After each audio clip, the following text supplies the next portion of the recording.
Okay, so now let's talk more sort of formally about exact sequences.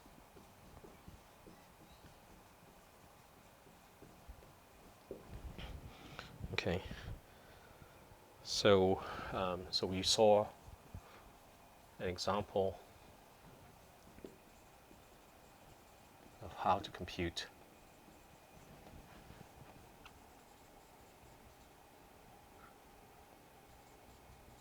sort of relative homology, right?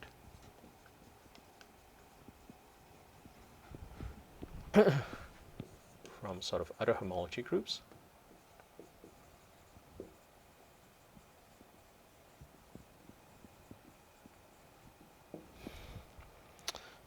So we're going to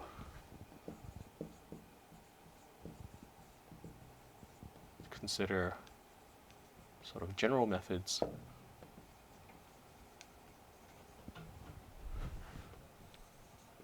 for constructing sort of these long exact sequences.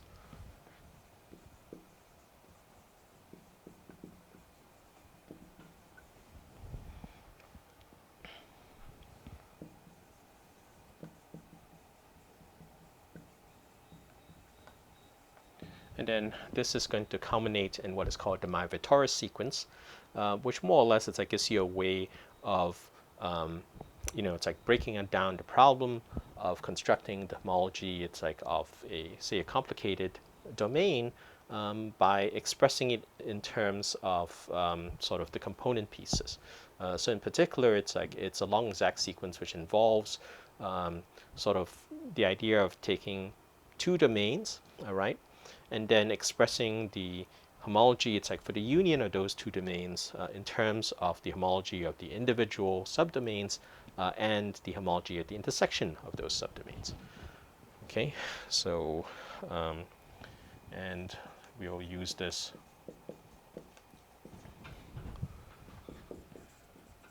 to construct what is called the Myvitar sequence.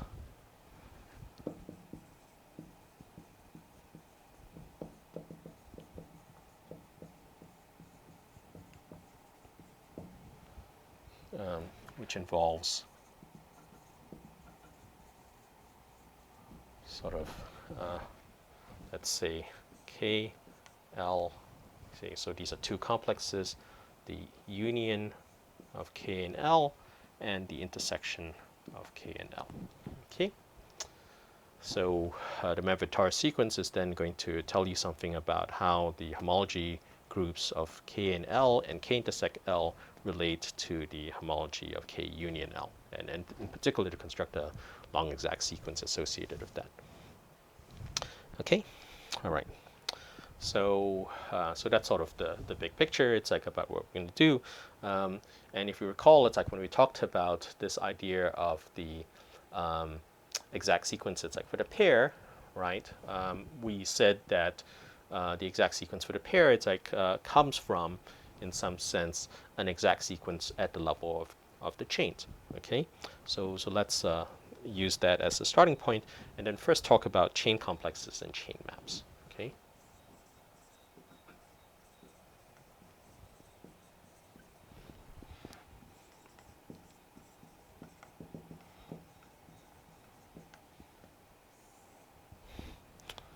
Okay.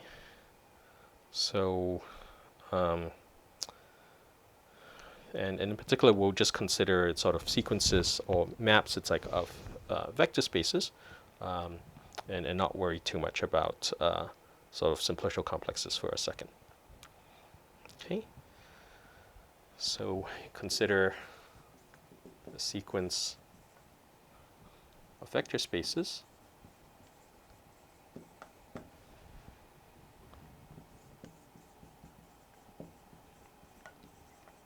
with sort of homomorphisms between them.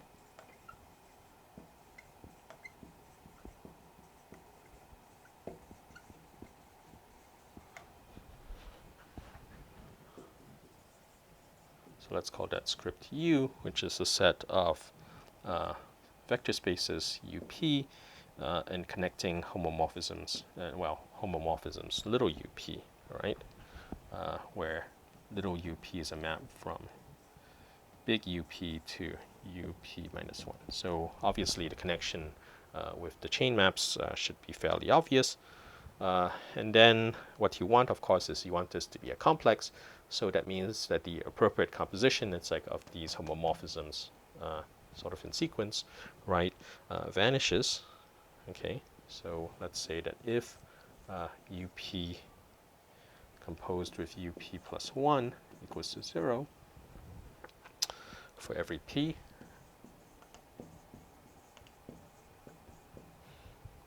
right, then U is a chain complex.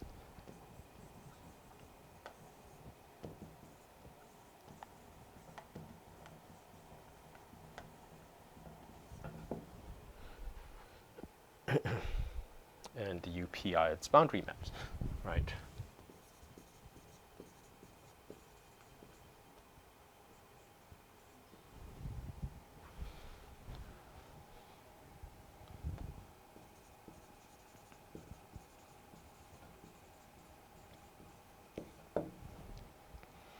Okay. So, and again, if you recall, when we were first talking about chain sort of groups, right, that the fact that the boundary of the boundary vanishes means that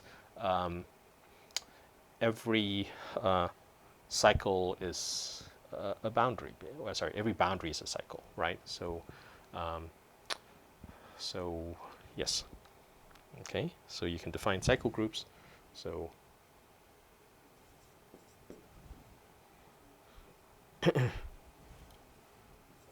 since UP plus 1 equals to 0, right, we can define sort of the cycle groups.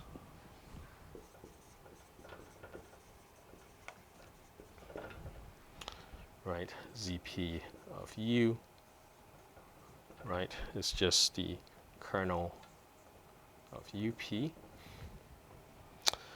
And the boundary groups,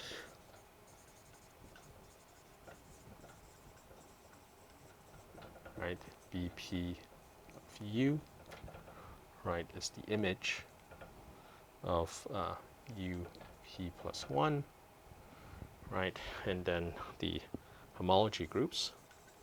So, I mean, this is really just sort of recapping what we've already sort of seen before. It's like with chain groups, right, and you know, it's like, and just saying that in general, any kind of sequence of vector spaces with corresponding homomorphisms, with the problem that, you know, the composition, it's like of sort of two of these homomorphisms, two adjacent of these homomorphisms is always 0, right, gives you the structure. It's like you need to do all the usual kind of homology, right? So this is HP of U, right, which is just the kernel of UP quotiented by the image of UP plus 1.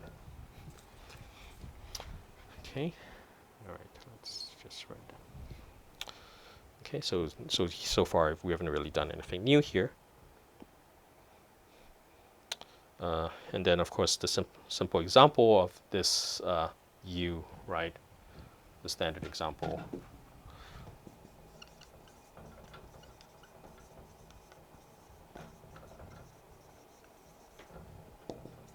is U, which is CPK with the boundary operator.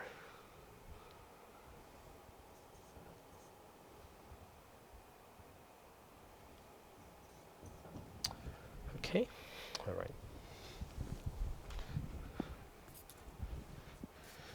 Okay.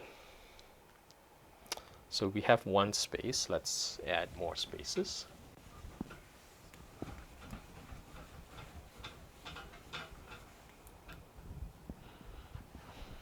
So you let V, well, try to write that, which doesn't look like a U. Let's just call that V, right? It's VP comma little vp, right? Be another chain complex.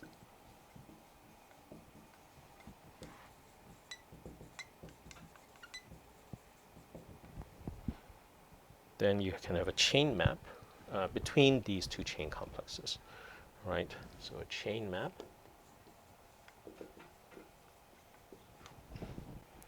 is a sequence of homomorphisms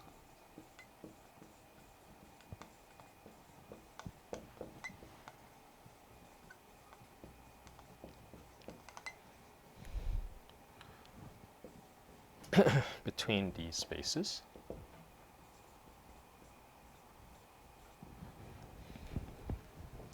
Okay. All right. So let me sort of give you an idea of where we're heading with this, right?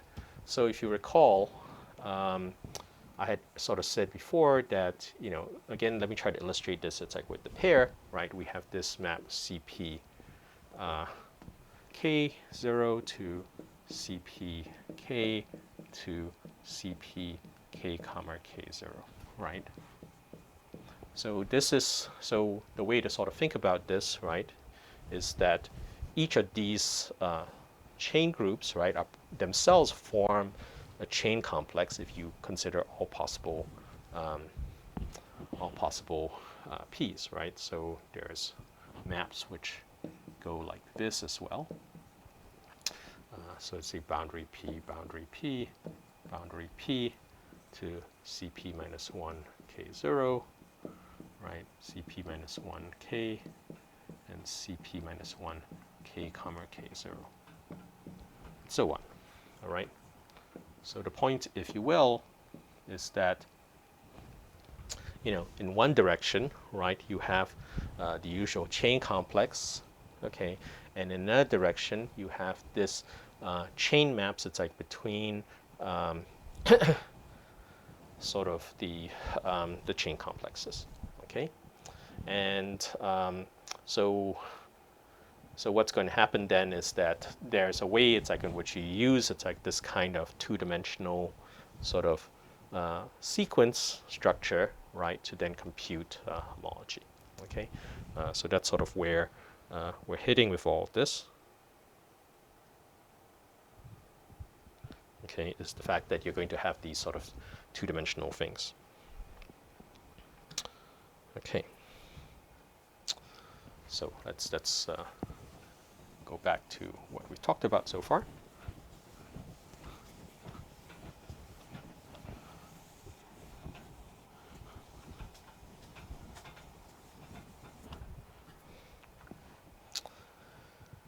Okay, and then what's going to happen is that we want to make this thing sort of well defined, right? You have the boundary maps. It's like for each of the chain complexes, and we have the connecting homomorphisms. It's like across, right? So what we would like to have is that the connecting homomorphisms should commute. It's like with the boundary maps. Okay. So all right. So this is sort of the special case. It's like with the sort of, this is the pair sequence, right? So this is the pairs case. So let's just write it. It's like in the notation we have now, right? Which is that we have UP, right, maps to UP minus 1, right, through little UP, right? And then there's VP maps to VP minus 1. It's like with little VP, we have these connecting homomorphisms. Sorry, not connecting homomorphisms. We have these sort of chain maps, right? Okay, and so I'm just looking at part of it, okay? And what has to happen is that the diagram should commute, which is to say that if we start from UP and go to VP minus 1, there are two ways to do that. You can either go through the chain map and then the boundary map, or the boundary map and then the chain map. And the point is that those two paths, it's like, should give you the same answer. Okay, so all right, so these chain maps are a sequence of homomorphisms with the property that they commute at the boundary. So a chain map is a sequence of homomorphisms, and the chain map has to commute with the boundary maps.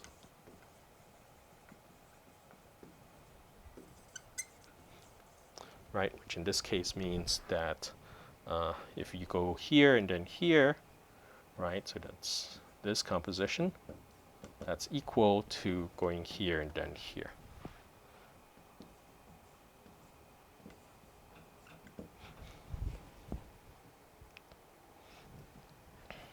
All right. Okay. So the reason why that's important is because then what that means is that cycles will go to cycles. Okay. So this guarantees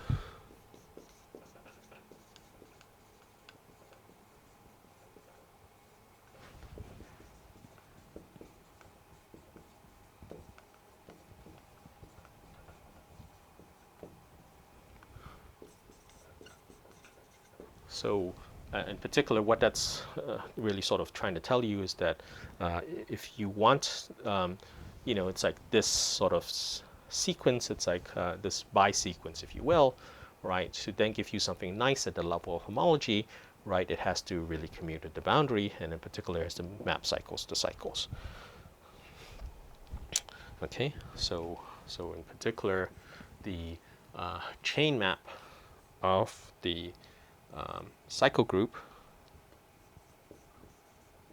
right, is contained in the cycle group for V. Okay, and boundaries go to boundaries.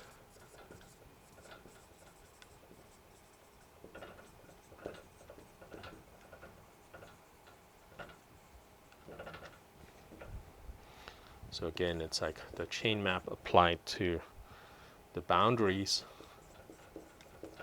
right, is contained in the boundaries of V.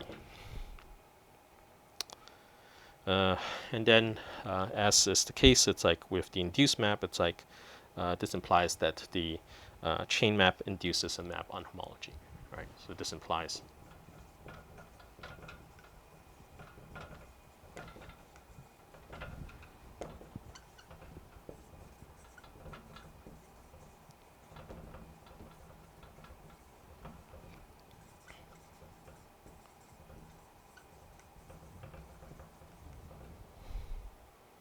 so let's just call that this little star is a map from HP of U, right, to HP of V. Okay, all right. And of course, that's true for every dimension P. Okay, all right. So, and as we saw, yeah, so back again to this pair example, right?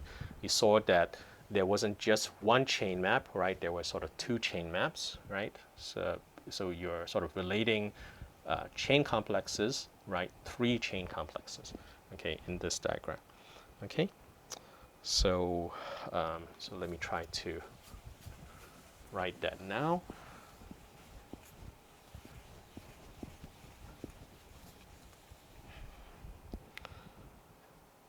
So you let W be another chain complex, WP, right, be a third chain complex.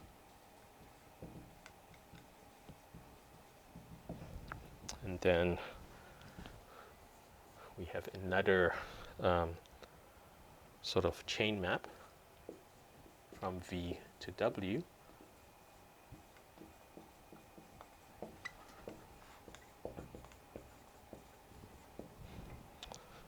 Okay, and then we say that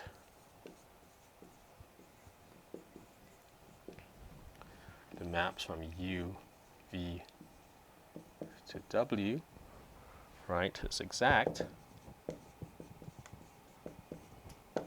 right, at V, right, if sort of the obvious thing that the kernel, okay, let's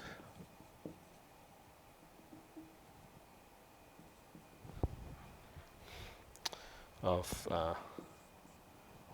this map, right, is equal to the image of the other map for every P. And then you can have a short exact sequence, right?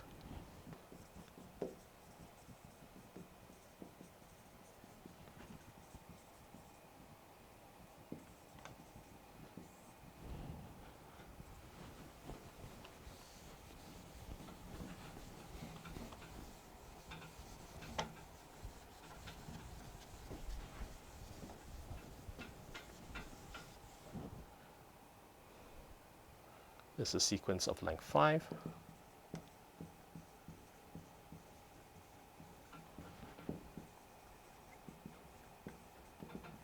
Where 2 of the spaces at the ends, it's like are just trivial, right?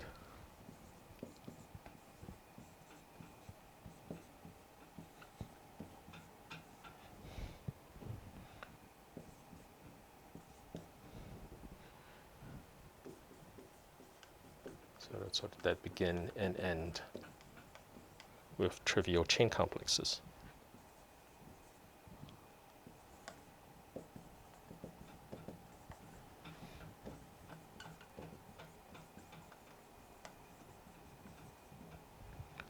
Right, and are exact at the tree spaces.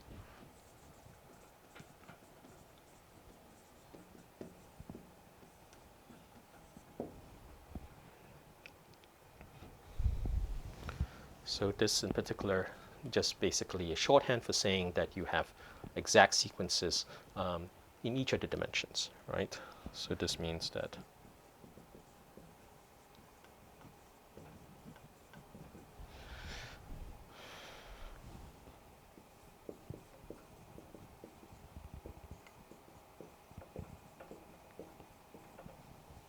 it's exact, right, for all P.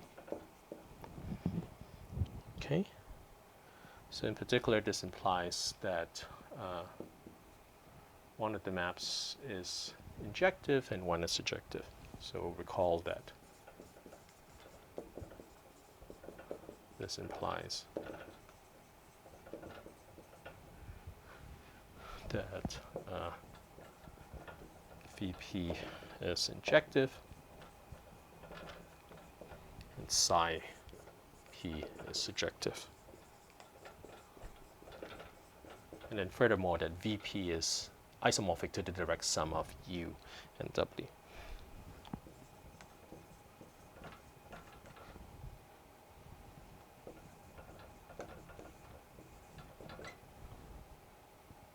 Okay, all right. So let me just stop here for now.